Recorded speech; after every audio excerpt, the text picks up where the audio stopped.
8:20 minutos de la mañana, ya 24 grados de temperatura. Les recuerdo que seguimos con la advertencia amarilla. Va a ser intenso el calor en la jornada de hoy.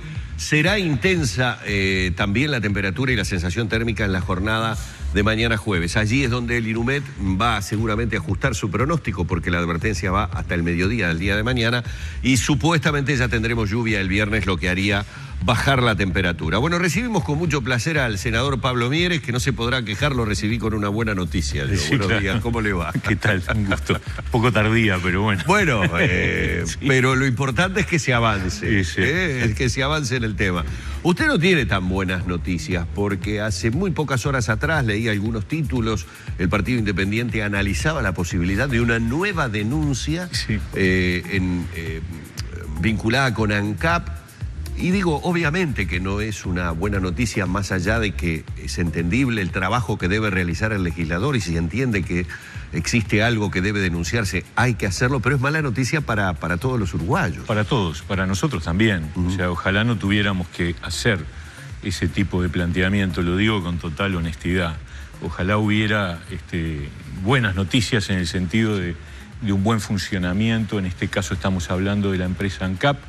Nosotros durante la investigación parlamentaria habíamos constatado que el procedimiento de compra del crudo que llevaba adelante la empresa ANCAP tenía vulnerabilidades relevantes. Estamos hablando de la compra más importante que hace el Estado uruguayo. Sí. O sea, el crudo es lo que nos sale más caro. Estamos hablando de compras de cientos de millones de dólares.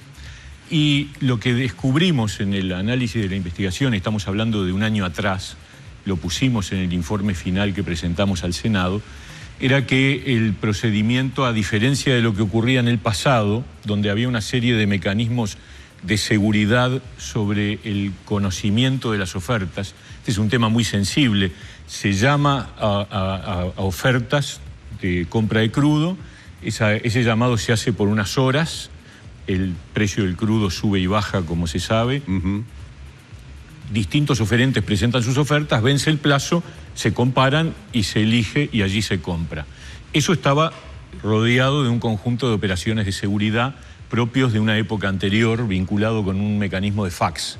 Pero en los últimos años, este mecanismo era a través de correos electrónicos, con el problema de que esos correos electrónicos que eran destinatarios de las ofertas eran de personas concretas, en el caso concreto 2 gerentes de ANCAP, que recibían las ofertas en sus correos y por lo tanto durante todo el plazo en que se podían generar ofertas diferentes, tenían acceso a los datos. Y eso es una vulneración que rompe los ojos. Es decir, la garantía para todos los oferentes es que nadie sepa antes qué ofreció uno, qué ofreció otro. Si alguien lo sabe, podría, no digo que lo haya hecho, pero podría informar a alguno de los oferentes sobre las ofertas de sus competidores, ¿no es cierto? Para tener una idea de los montos que estamos hablando. Quien recibe ese correo y que maneja esa información, ¿verdad?, está hablando en ese momento de un monto de compra de ¿cuánto? De pronto, a veces son de 90 millones, puede ser de 100, puede ser de 80, puede ser de 100 y pico. Varía según los requerimientos que el país necesite de crudo en ese momento. Entonces, la sospecha de que eso es un problema era obvia, ¿no es cierto? Pero no lo digo yo, lo dijeron 2 informes de auditoría interna de ANCAP, y eso es lo más grave de todo. En 2014 se detecta esa vulnerabilidad y se informa al directorio de ANCAP sobre el problema, y en 2015 se reitera una nueva auditoría en donde se dice que esos procedimientos no fueron corregidos, a pesar de que el informe de auditoría daba indicaciones de cómo resolverlo. Básicamente la idea es un correo electrónico específico, encriptado, que no se puede abrir hasta determinada hora que se programa en cada oportunidad. Claro. No se había hecho. El año pasado, a fines del año pasado, se hizo una tercera auditoría que se terminó de realizar en 2016. Nosotros estamos pidiendo informes sobre ella porque en oportunidad de la comparecencia del directorio de ANCAP, el nuevo, a fines de 2016 nos dijeron que había habido cambios, pero también tenemos información de que no ha habido cambios. Entonces, a esta altura, después de haber ocurrido 2 auditorías y vamos a esperar a tener la tercera para confirmar lo que se nos dice, si esto no ha sido corregido, mal a tos le siento al gato. Es decir, nosotros tenemos que poner esto en conocimiento de la justicia. Nosotros el año pasado lo planteamos como una irregularidad, apostando a que la administración de ANCAP lo iba a resolver. Transcurrido un año más y en juego tanta plata y en juego tanta cristalinidad y tanta transparencia, no vemos otro camino que decir, bueno, que se encargue la justicia de investigar si a partir de estas vulnerabilidades no ha habido actuaciones, conductas indebidas, obviamente ilícitas, en lo que tiene que ver con el manejo de la información de este tema tan sensible. Ese es el punto.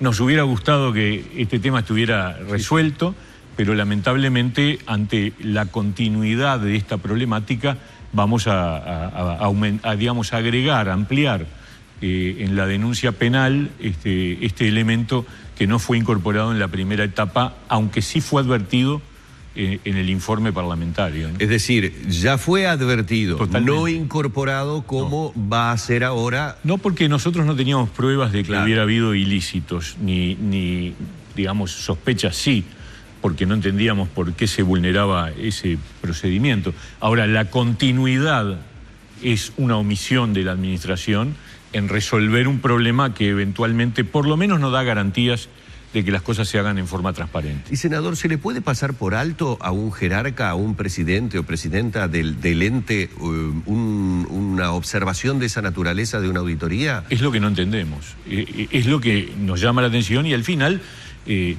nos genera cierta indignación, porque uno hace el planteo, advierte, busca que haya un cambio y no pasa, entonces vamos a la justicia.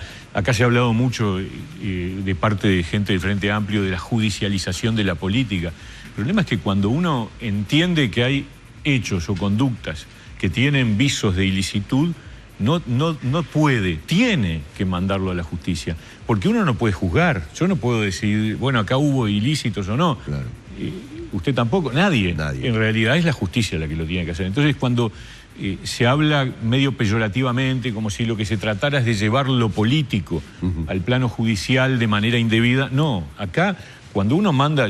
Nosotros cuando hicimos el estudio de lo que pasó en ANCAP, encontramos muchas irregularidades, un número importante, pero muchas de ellas no las mandamos a la justicia porque eran de orden administrativo, claro, o porque nos parecía que no tenían carácter de ilicitud.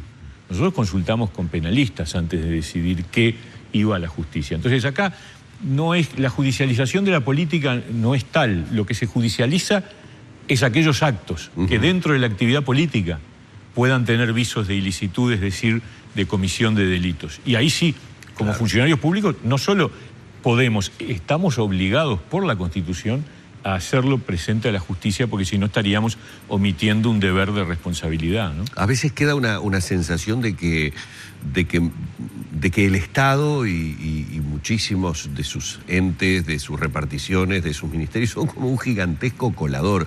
Digo esto a propósito de esta noticia con respecto a la situación del FONASA. Increíble.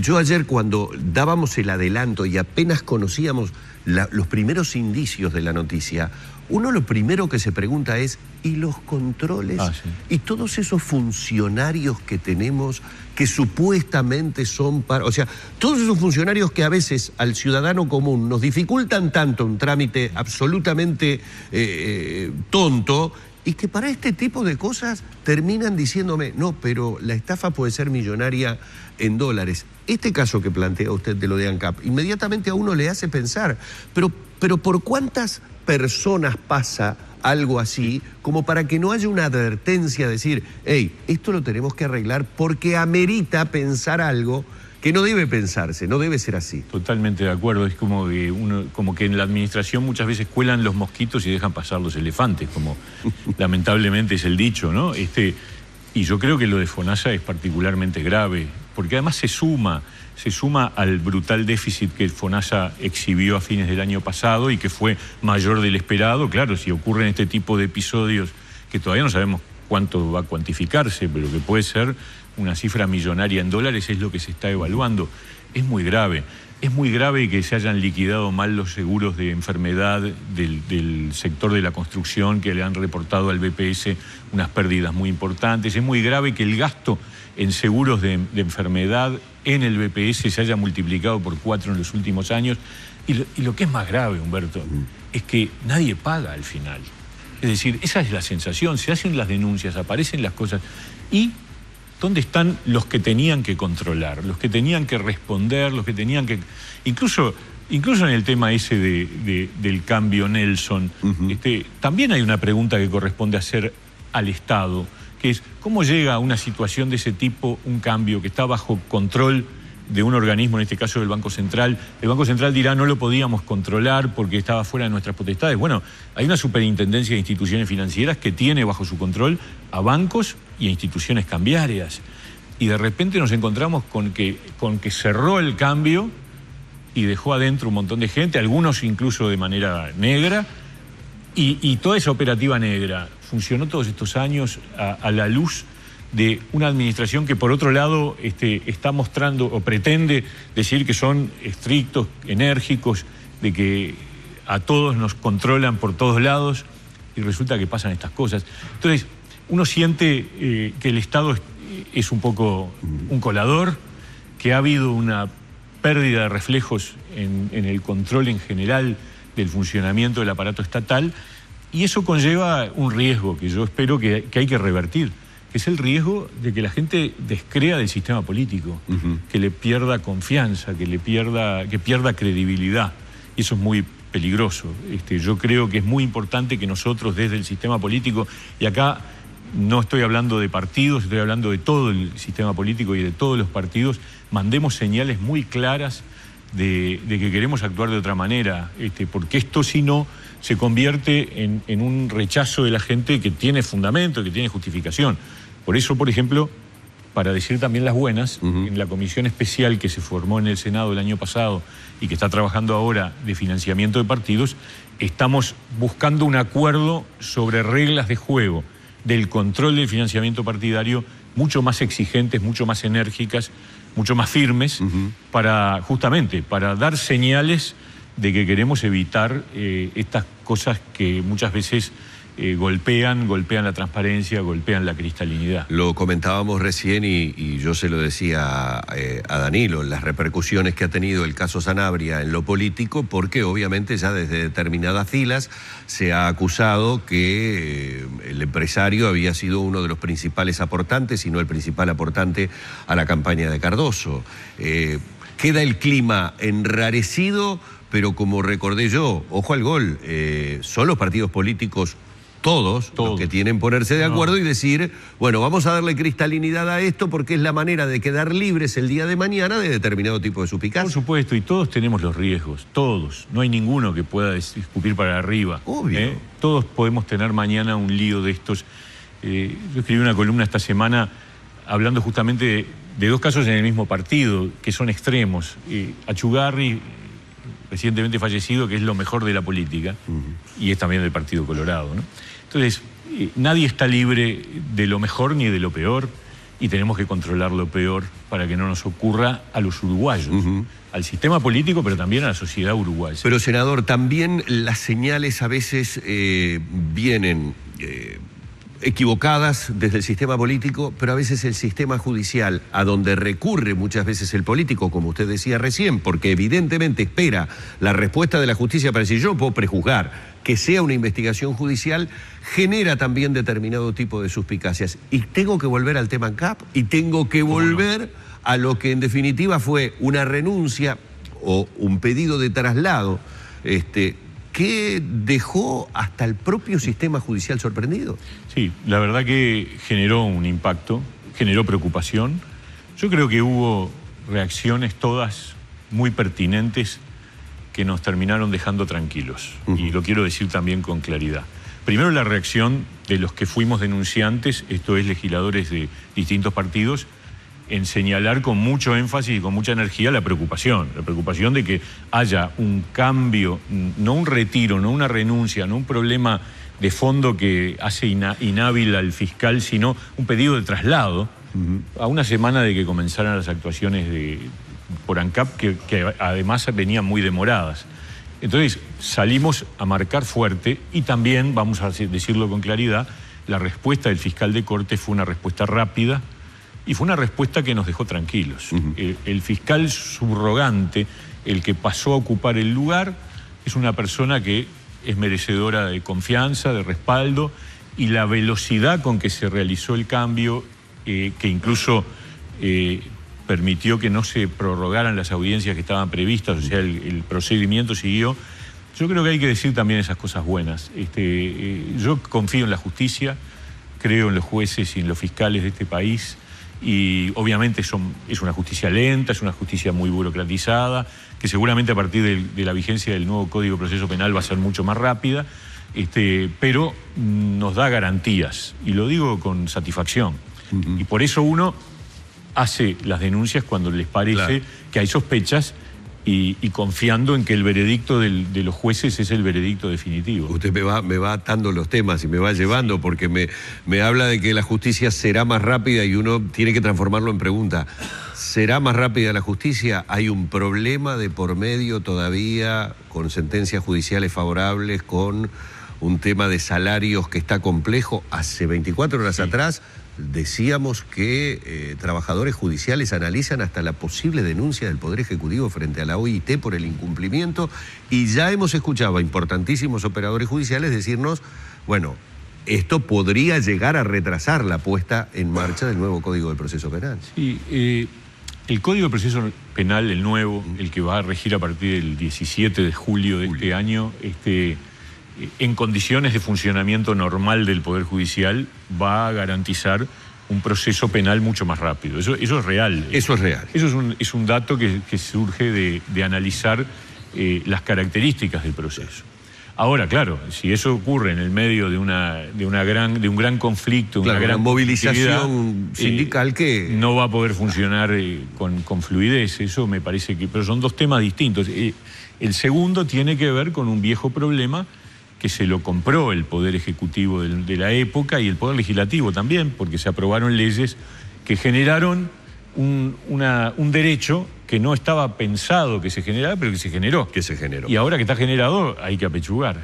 El otro día votamos en el Senado, y está para votarse en diputados, una norma que resuelve parcialmente el problema, porque lo resuelve en una especie de transacción que se consagra por vía legislativa para jueces, para defensores de oficio y para fiscales.